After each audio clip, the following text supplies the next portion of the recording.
前編のお試し焼きがいまいちだったので宿題にさせてもらってましたが、お店と間違えるくらい美味しい焼き方を考案しましたので伝授します。前編ではスペック、シーズニング、試し焼き、後片付け、保管方法の紹介。後編ではダイソーで買った食材でソロバーベキューしたいと思います。前編後編どうしても見てください。番組登録、良い評価もお願いします。芋のたこ焼きプレートは全国のダイソーで購入できます。通販もしております。小さくておしゃれ、たった550円でたこ焼きを始められますよ。ただし取り扱いには注意が必要です。詳しくは前編をご覧ください。今回は家庭で手に入りやすい材料を使用しました。水 200cc、 粉 25g、 片栗粉 5g、 卵1/2個、隠し味にナンプラーを小さじ1杯入れてよくかき混ぜます。業務スーパーで売っている奥本製粉さんのたこ焼き粉を使用しました。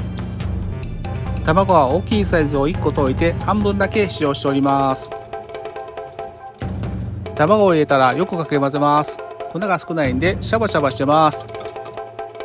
今回のポイント1、ナンプラー。ナンプラーとはタイの魚醤、カタクチイワシを発酵させて作ってます。魚特有の匂いがしますが、小さじ1杯分生地に足したら旨味とコクと甘みが増して美味しい。匂いも全く気になりません。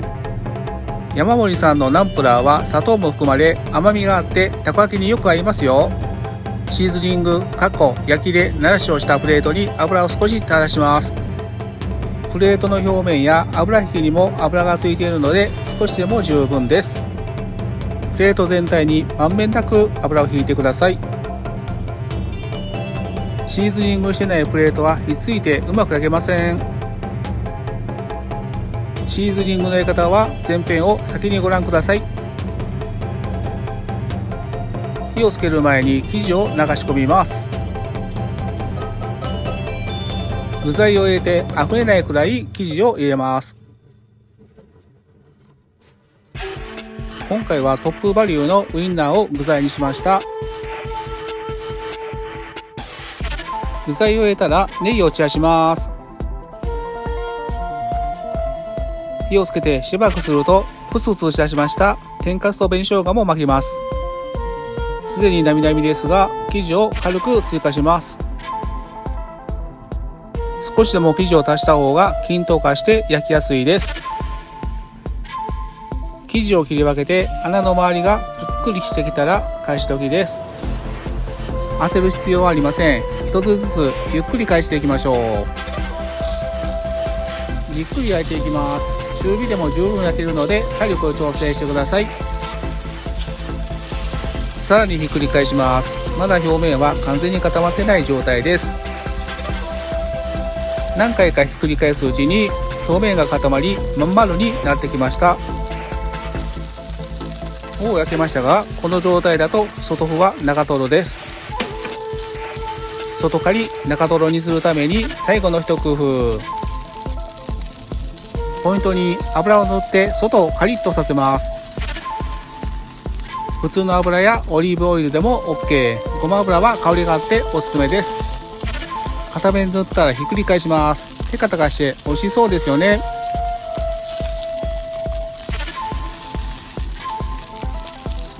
反対側も薄く塗ります。ごま油の香りがたまりません。カリカリ感を出すために余計に焼きました。外カリ長瀞たこ焼き完成です。今回は簡単に美味しくということで、関西ならコンビニでも売っているおたふくのお好みソースをかけました。たこ焼きによく合う健康マヨネーズのマイルドタイプをかけました。別に何でも構いません。鰹節の代わりに魚粉をたっぷりかけました。締めはやっぱり青のり。磯の香りと彩りを与えてくれます。味にやかましい大阪人も納得。